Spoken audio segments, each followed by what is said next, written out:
Senior صحافی اور تجزیہ کار سہیل وڑیچ کے مطابق تبصروں، تجزیے اور مشوروں کو چھوڑیے، آج جانیں کہ فیصلہ ساز مستقبل کے تانے بانے کس طرح بن رہے ہیں، ان کی سوچ، اندازے اور تخمینے کیا کہتے ہیں۔ یہ سارا کچھ جاننے کے بعد آخر میں جائزہ لیں گے کہ ان کے اندازے اور سیاسی فیصلے کتنے درست ہیں۔ یہ طے ہے کہ الیکشن جنوری نہیں تو فروری میں ضرور ہوں گے۔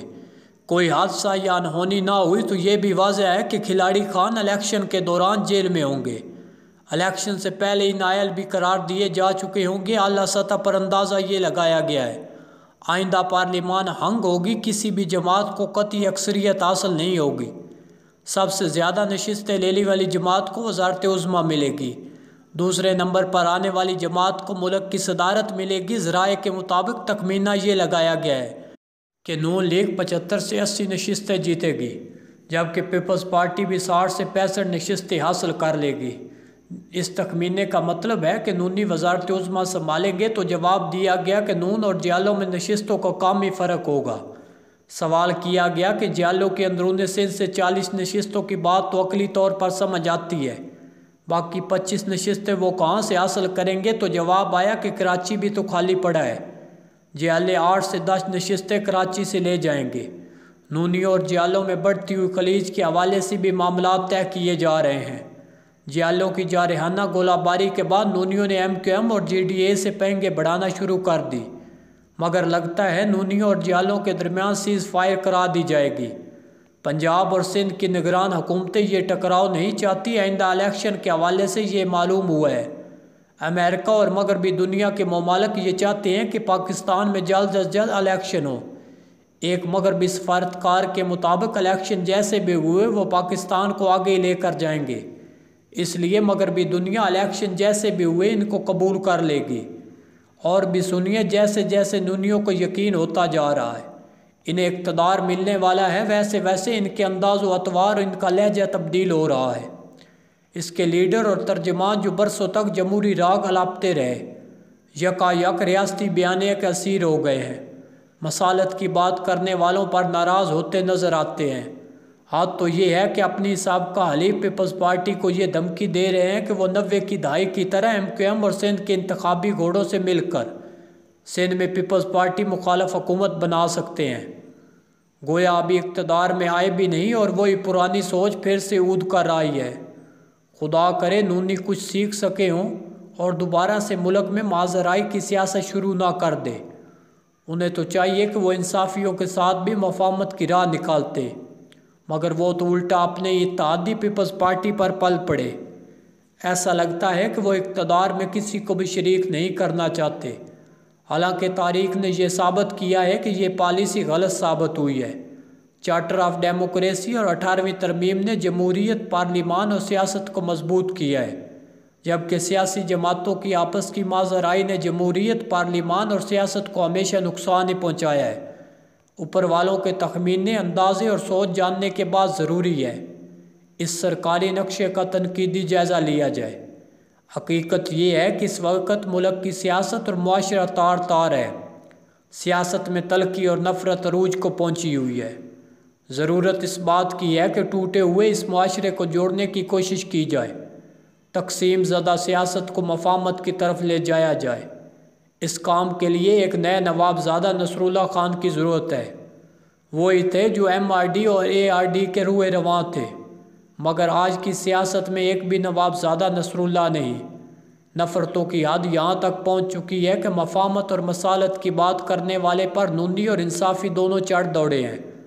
حالانکہ اس وقت سیاسی جماعتوں میں مفاہمت کے ساتھ ساتھ پھر اہل سیاست اور اسٹیبلشمنٹ کے درمیان مسالتی فارمولے کی اشد ضرورت ہے۔ نون کو کٹا پھٹا اقتدار مل بھی گیا تو وہ سیاسی انتشار کے ماحول میں حکومت کیسے چلائے گی؟ اسٹیبلشمنٹ کے ساتھ کوئی فارمولہ طے نہ پایا تو کیا نواز شریف کاکڑ جیسا وزیراعظم بننا قبول کریں گے؟ ظاہر ہے کہ اس طرح نہ حکومت چل سکتی ہے اور نہ ہی نواز شریف ایسے بے اختیار وزیراعظم بننا چاہیں گی۔ پاکستان کو کامیاب بنانے کے لیے 2 چارٹر ضروری ہے، ایک سیاستدانوں کے درمیان اور دوسرا اہل سیاست اور اسٹیبلشمنٹ کے درمیان۔ اس گرینڈ مفاہمت میں طے ہونا چاہیے کہ سیاستدان ایک دوسرے کے خلاف دھرنے اور لانگ مارچ نہیں کریں گے۔ فوج سے ساز باز کر کے ایک دوسرے کو ہٹانے کے عمل میں شامل نہیں ہوں گے۔ دوسری طرف اسٹیبلشمنٹ اور عدلیہ کو بھی ماضی سے سیکھنا ہوگا۔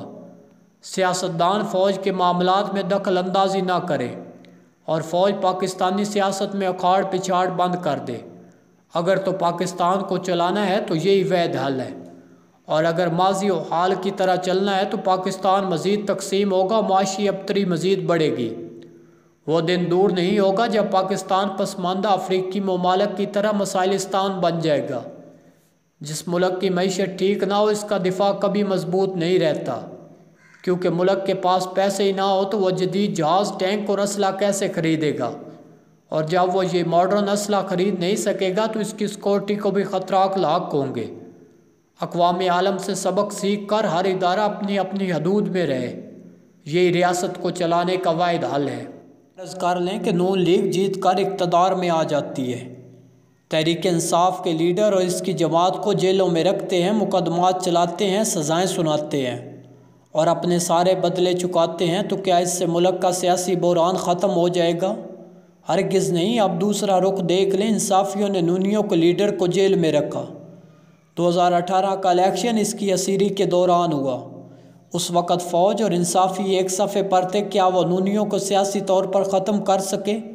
ہرگز نہیں۔